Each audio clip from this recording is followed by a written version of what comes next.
Baik, salam sejahtera untuk kita semua. Perkenalkan, nama saya Realino Donato Anidia Putra dengan NPM 230626493. Eh, Pada kesempatan kali ini di kelas korosi temperatur tinggi, saya akan mempresentasikan tentang kasus korosi temperatur tinggi yang terjadi di tubes pada boiler. Jadi presentasi ini berjudul Fireside High Temperature Corrosion Case Study of Failed Boiler Tubes. Oke,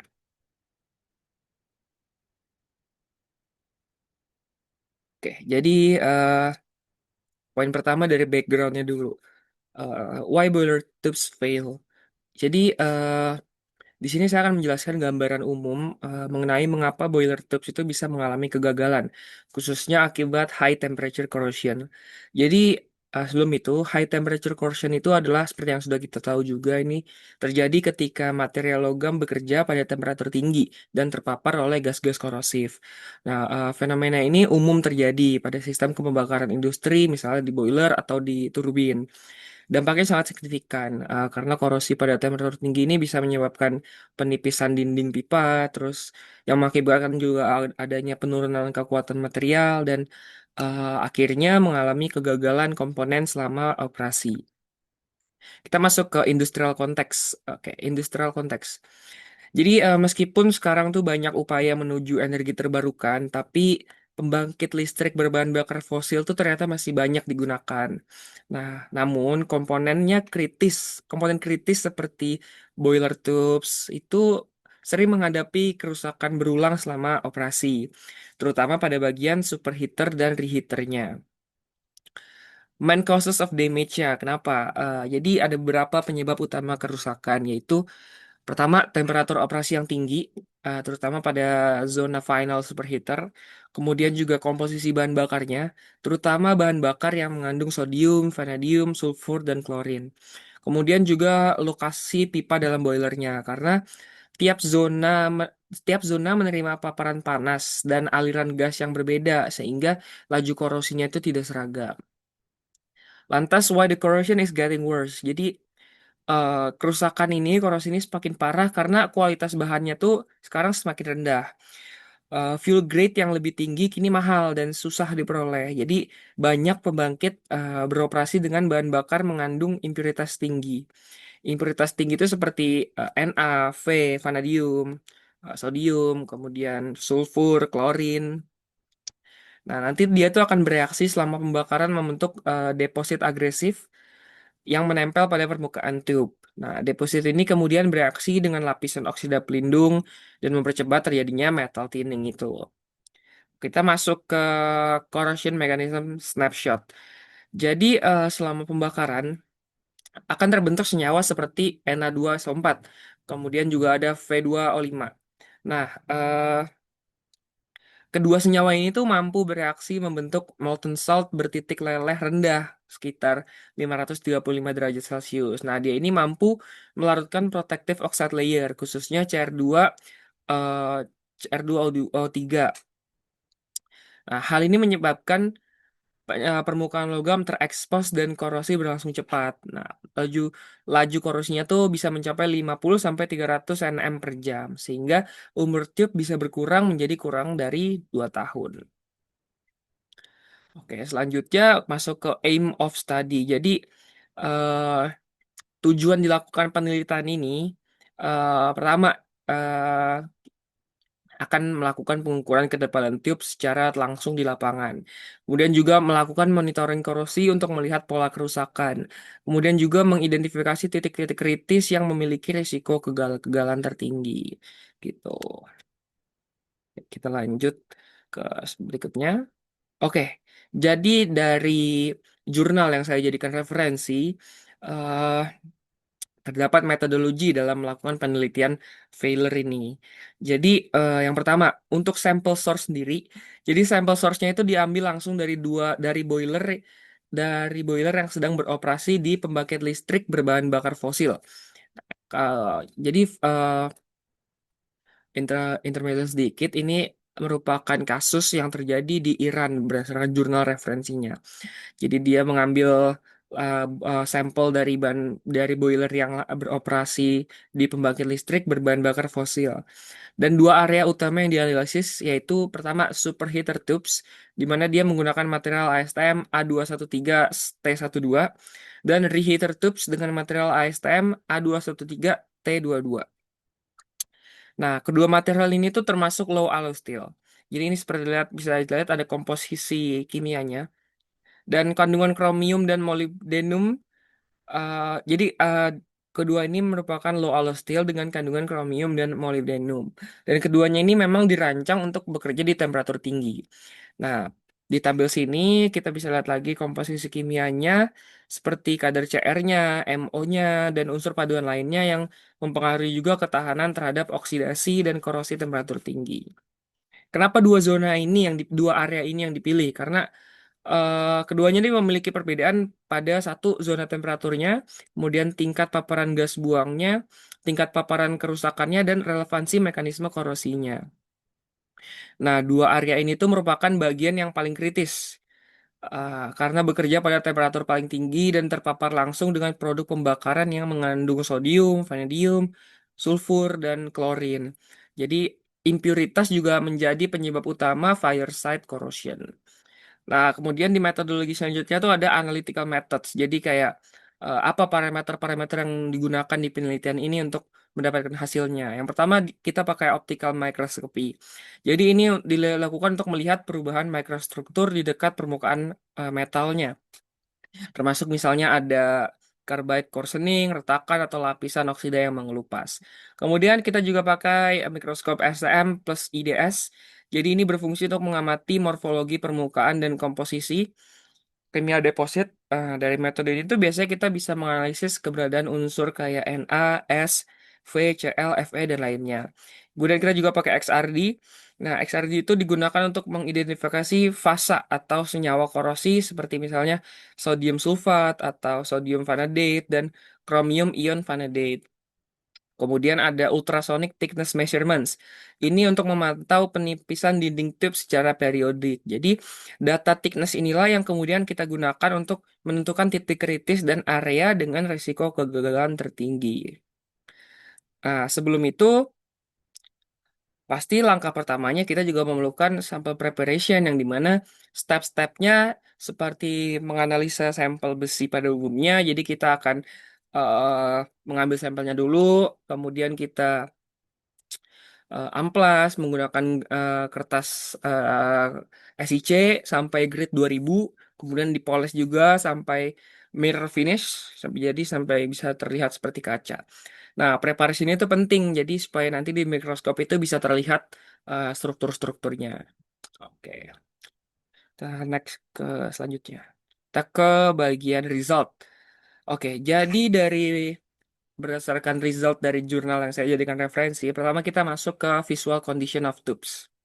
Bisa dilihat di gambar ini. Jadi terlihat bahwa penampang tube menunjukkan lapisan deposit tebal yang terbentuk akibat paparan molten salt selama operasi. Nih, jadi pada gambar A, kita bisa melihat deposit korosi yang menempel kuat di permukaan. Sementara pada gambar B, terlihat pada permukaan tube itu setelah sekitar 2 tahun operasi. Nah, permukaannya tuh sudah tampak kasar, banyak retakan, dan menunjukkan tanda-tanda metal thinning yang cukup parah. Kemudian, selanjutnya di sini, gambar ini menunjukkan bahwa penipisan paling berat terjadi di bagian fire site. Nah, jadi area yang langsung berhadapan dengan aliran gas pembakaran. Ini mengalami korosi yang jauh lebih agresif dibandingkan bagian lainnya. Nah, pola ini bersifat localized dan tidak merata. Juga sesuai dengan hasil pengukuran ketebalan menggunakan ultrasonic thickness measurements. Kemudian hasil yang kita dapatkan dari penelitian menggunakan optical microscopy, jadi dapat dilihat di sini dari struktur mikro pada permukaan yang mengalami kerusakan. Nah, dari gambar di sini tuh terlihat adanya lapisan korosi yang berpori, retak, serta oxide scale scaling, yang artinya lapisan oksida tuh pelindung akan mengelupas. Bisa dilihat di sini. Di mana di panah putih ini menunjukkan adanya logam yang mulai terekspos, sedangkan anak panah hitam ini menandakan deposit korosi yang semakin tebal. Jadi perbedaan antara bagian surface dan bulk juga cukup jelas, di mana pada surface terjadi degradasi mikrostruktur, sedangkan bagian bulk masih menunjukkan struktur feritik yang relatif utuh. Sini. Hal ini menunjukkan bahwa kerusakan terjadi secara progresif dari luar ke dalam. Oke, selanjutnya untuk chemical and phase identification. Jadi untuk analisis ini kita menggunakan EDS, di mana nanti EDS akan menunjukkan unsur-unsur khas korosi temperatur tinggi. Yang pertama ada sodium, sulfur, vanadium, klorin, oksigen, dan besi, serta kromium dan material dasar. Kemudian dari XRD, kita akan menemukan senyawa korosi utama, yaitu ada Na2SO4 di sana, kemudian ada sodium vanadate, kemudian ada kromium iron vanadate, serta sedikit Fe2O3 sebagai komponen minor. Nah, senyawa-senyawa ini merupakan karakteristik dari molten salt hot corrosion, di mana campuran Na2SO4 dan Fe2O5 akan membentuk garam meleleh bertitik leleh rendah yang sangat agresif terhadap lapisan Cr2O3.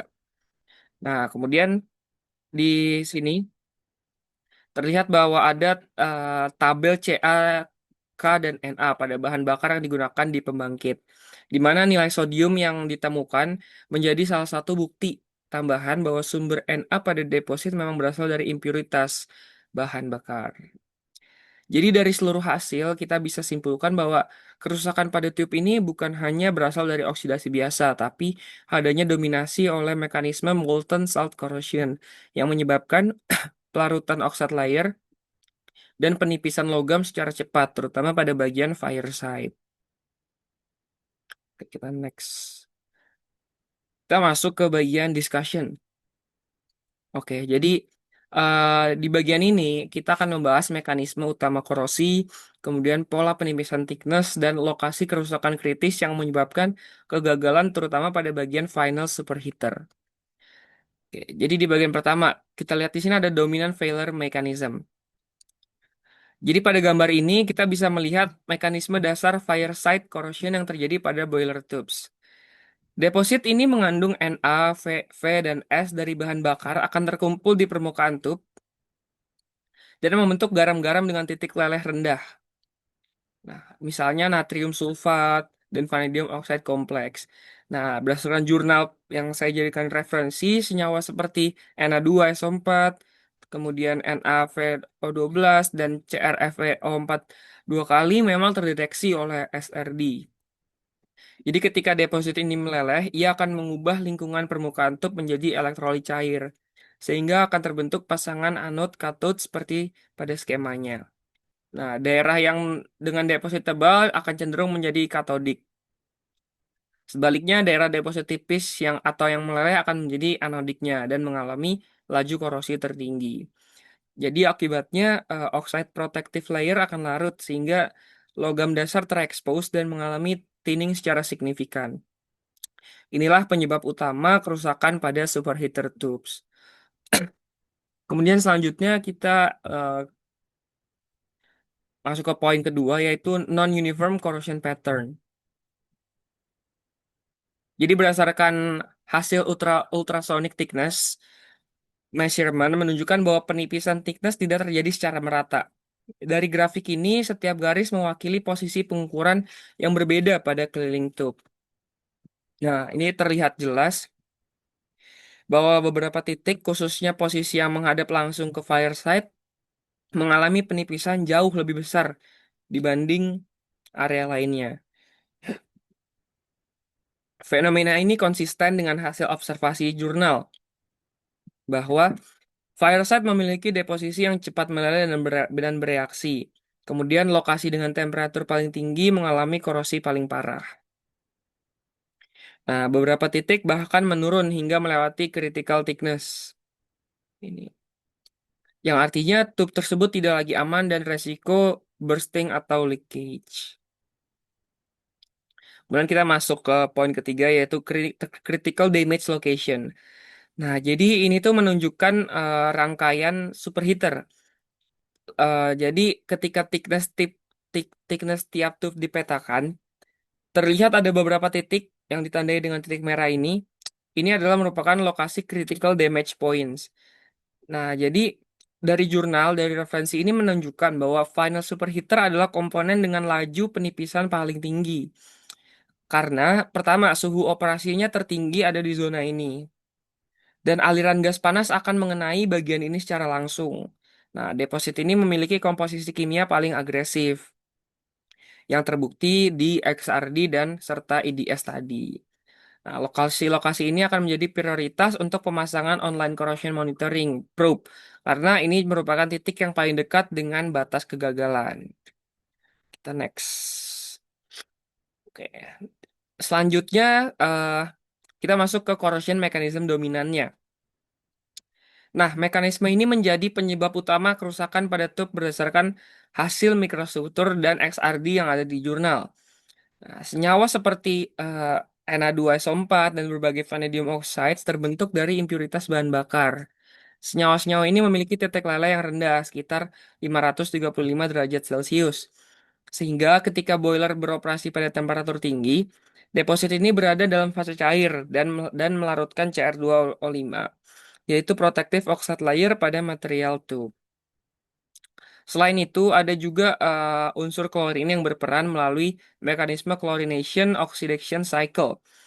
Klorin membentuk volatile metal klorid dan permukaan tub, misalnya CrCl2, yang kemudian teroksidasi kembali menjadi metal oxide. Nah, siklus ini akan merusak lapisan pasif yang seharusnya melindungi logam, sehingga mempercepat tinning dan memperburuk kerusakan. Kemudian kita masuk ke influence of fuel impurities. Jadi, seperti yang dari tadi kita sudah bahas, eh kerusakan jenis ini tuh sangat dipengaruhi oleh komposisi bahan bakar dan dalam kasus ini kita tahu unsur Na, V, S, dan Cl itu berasal dari impuritas fuel itu. Jadi ketika bereaksi di zona pembakaran, unsur-unsur ini membentuk deposit garam agresif dengan titik leleh rendah. Jadi, karena berada dalam bentuk molten, deposit menjadi konduktif dan mampu bertindak sebagai elektrolit yang mempercepat reaksi korosi pada permukaan tube. Nah, inilah alasan mengapa superheater tube, terutama yang berada paling dekat dengan garis panas, mengalami kerusakan paling parah. Kemudian kita masuk ke bagian deviation from theoretical methods. Jadi menariknya di perilaku korosi yang diamati tidak sepenuhnya sesuai dengan model teoritis korosi fire set yang umum. Secara teori, area dengan deposit tebal harus bersifat katodik dan mengalami korosi lebih rendah. Sedangkan area berdeposit tipis yang meleleh menjadi anodik. Namun dalam hasil nyata yang ada di jurnal ini, area yang berada langsung pada fire site itu justru mengalami metal loss terbesar dan menjadi titik paling kritis. Nah, hal ini menunjukkan bahwa kondisi operasi boiler yang sesungguhnya jauh lebih kompleks melibatkan temperatur ekstrim, aliran gas turbulen, dan distribusi deposit yang tidak seragam. Oke, jadi kita masuk ke operational impact. Jadi kalau dari sisi operasional, kerusakan ini tuh bisa berdampak sangat serius. Nah, penipisan pada tube akan menyebabkan penurunan kekuatan mekanik, kemudian juga meningkatkan risiko leak atau bahkan tube burst yang dapat mengakibatkan unplanned shutdown. Nah, jadi shutdown yang mendadak itu pada boiler tidak hanya mengganggu proses operasi, tapi juga menimbulkan biaya perbaikan, downtime dan yang besar serta kehilangan output listrik. Jadi dari analisa dan hasil yang kita dapatkan, eh, di jurnal juga disampaikan mitigasinya bagaimana. Jadi eh, bisa direkomendasikan yang pertama dilakukan online corrosion monitoring. Jadi ini dipasang pada area dengan laju korosi tertinggi, terutama pada final superheater sesuai rekomendasi penelitinya. Nah, kemudian fuel treatment atau peningkatan kualitas bahan bakar bisa mengurangi impuritas unsur-unsur tadi.